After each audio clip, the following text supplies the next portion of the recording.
So I tell you, for this Sunday, I had a lot of things going through my brain because it's like, how do I put together a homily, especially on Corpus Christi and the readings? It's Father's Day, and then the Eucharist revitalization that we're starting, and all of this other stuff. And then up in Virginia City, I got a baptism. So needless to say, after I'm done with Masses today, I'm going to be in a coma for a good part of the day. But then also, one of the things that came to mind were two things actually.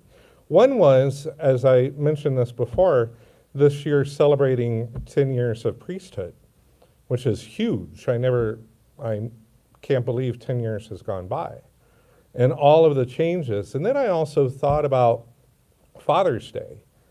And whenever I celebrate Father's Day, is that what always comes to mind is those times that I've been out and about. And one time in particular, I saw a young man, strapping young man, and he had this big old black truck, and his little 3-year-old inside must have been crying or something as Dad was trying to wash and detail the truck because he was right at the vacuums. And so what he did was he took out his 3-year-old son, and I was really impressed with this. I'm not that coordinated. But he's holding his 3-year-old son, and it's so cute to see a little kid's arm wrapped around his parent's neck. And he's detailing the truck as he's holding his 3-year-old son. And what sparked in my mind was that's what God does for us.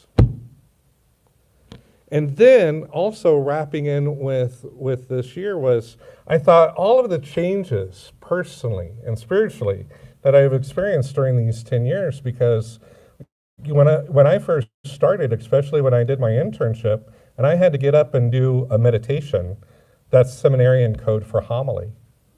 It was wonderful to hide behind the ambo. This was my defense. I didn't want to go out there. It's scary to go out there. Anyone that's ever done public speaking will tell you this is frightening. And especially if you have ADD, this is really frightening. But then I thought about Corpus Christi. Because Corpus Christi, my brothers and sisters, is what we just heard, and it's in the second line. It's about healing. What Jesus does for us in giving us his body, blood, soul, and divinity is that he heals us.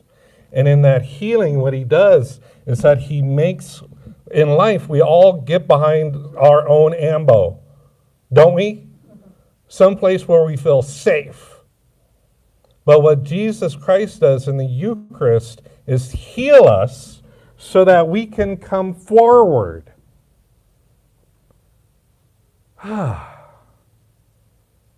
So that we can come forward, because what happens is that in the instant of that healing, in the instant of that coming forward, what has just happened in my relationship with myself? I've grown closer to God. What's happened in my relationship with all of you? I've grown closer to you. What's happened in my relationship with God?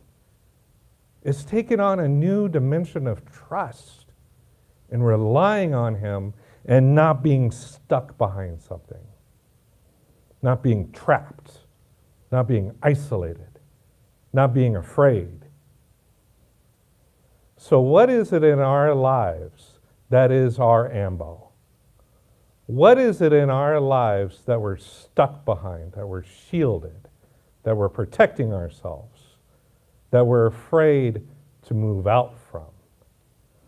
Because God, being the loving Father, what he wants to do is take us in his arms and walk with us and lead us forward so that we are healed. And in this reception of the body, blood, soul, and divinity of Christ, we are being healed because Jesus, the physician, heals us by his body, blood, soul, and divinity in our body, mind, and soul, and bringing us closer and closer and closer to him, to one another, and ourselves.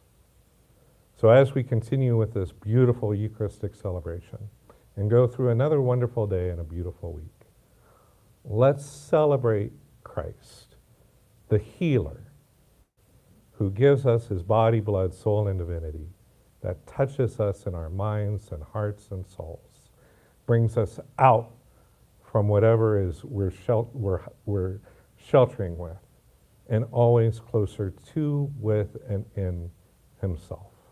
Amen? Amen. Let us stand now and profess our faith.